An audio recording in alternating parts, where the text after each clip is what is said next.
नमस्कार मित्रों। आपने भी देखा होगा कि पूजा पाठ करने वाले लोगों की जिंदगी बुरे काम करने वालों की तुलना में काफी कठिन होती है। यह आपने निश्चित रूप से सोचा होगा, इसलिए चलिए आपको उसका रहस्य बताते हैं। चलिए आपको एक कहानी सुनाते हैं जो आपको बताएगा कि हर जीव को उसके काम के अनुसार फल मिलता है।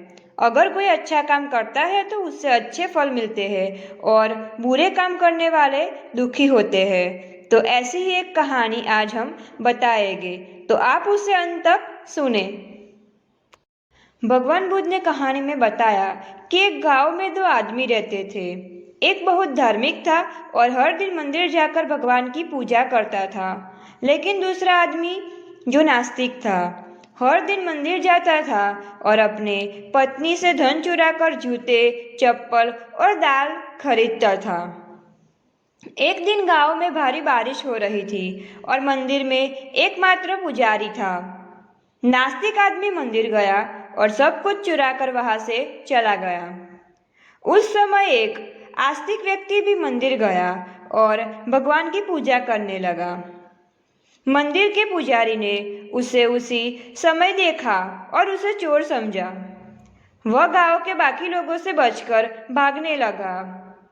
वह वहां से टकरा गया और घायल हो गया।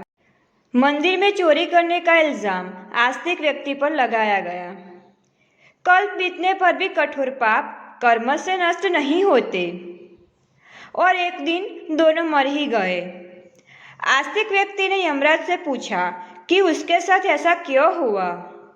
यमराज ने कहा कि अगर तुम पर झूठा आरोप लगाया गया तो तुम मर जाओगे, लेकिन तुमने अच्छे काम किए तो बच जाओगे। यमराज ने कहा कि उसके भाग्य में एक राजा बनना लिखा था, लेकिन उसके अपने पापों के कारण वह सिर्फ एक छोटे से चोर बन गया। मित्रों, शास्त्रों में कहा गया है कि पाप कर्म के बिना भोगे गए करोड़ों का नाश नहीं होता। अगर कोई पाप करता है तो आज वह खुश हो सकता है, लेकिन कभी कभी उसे अपने पाप का फल भुगतना पड़ेगा।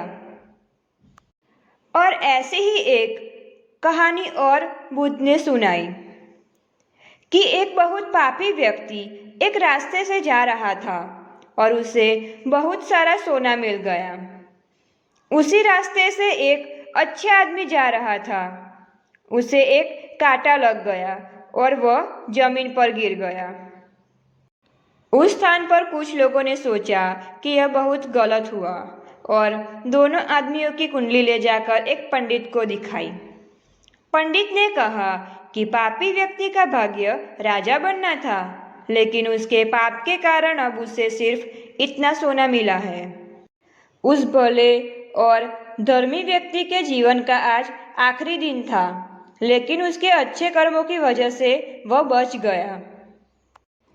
क्या बुरे कामों से बच सकते हैं? शास्त्रों में कहा गया है कि हर व्यक्ति को अपने अच्छे और बुरे कामों का परिणाम भुगतना होगा। नेक कामों से अच्छे फल मिलते हैं और बुरे कामों से बुरे फल मिलते हैं। हमें अच्छे और बुरे दोनों कामों का परिणाम भोगना होगा। भगवान बुद्ध ने कहा है कि कर्म की गति को समझना आसान नहीं है। इसका अर्थ यह है कि यह समझना बहुत मुश्किल है कि किस जन्म में हमने क्या किया है और उसका क्या फल मिलेगा। यह संभव है कि आपने हजारों जन्मों पहले किया होगा, जिस पाप के कारण आज आपको इतना बुरा हुआ है। इसके अलावा आप शायद अनजाने में कुछ गलत किया हो, जिसके बारे में आपको पता नहीं है। क्या धोखा देकर किए गए पापों का परिणाम मिलता है? कर्म का सिद्धांत सीधा नहीं है, चाहे आप जानबूझकर करें या अनजाने में। अगर आप कुछ गलत करते हैं तो आपको उसका फल अवश्य मिलेगा। शास्त्र कहता है कि अगर आप अचानक आग को छुए तो आपका हाथ जलेगा ही, वैसे ही अनजाने में किए गए पापों का फल मिलेगा ही। महाभारत में कहा गया है कि पांडवों के पिता महाराज पांडु, उन्होंने एक हिरण को तीर मार दिया था। वे उस समय नहीं जानते थे कि एक ऋषि ने हिरण का रूप लिया था और उनको श्राप दे दिया था, जिसके कारण वे बाद में मर गए। शास्त्रों के अनुसार क्षत्रिय राजा को शिकार करने की अनुमति थी और हिरण को मारना कोई पाप नहीं था, लेकिन पांडु को पता नहीं था कि वे एक ऋषि थे, इसीलिए उन्हें इतना बुरा श्राप मिला कि वे मर गए। पाप से बचने के लिए क्या करें? भगवान कहते हैं कि कर्म और उसके फलों को समझना बहुत कठिन है, लेकिन प्रत्येक व्यक्ति अपने कर्मों से फल अवश्य प्राप्त करता है। भगवान श्री कृष्ण ने कहा है कि सभी धर्मों को छोड़कर मेरी शरण में आओ, मैं तुम्हें सभी पापों से मुक्त कर दूंगा। और इस कहानी से हमें यह सीख मिलती है कि आप जैसे कर्म करोगे वैसा फल आपको भोगना ही पड़ेगा। और ऐसी ही कहानियाँ देखने के लिए हमारी चैनल को लाइक, शेयर और सब्सक्राइब कीजिए।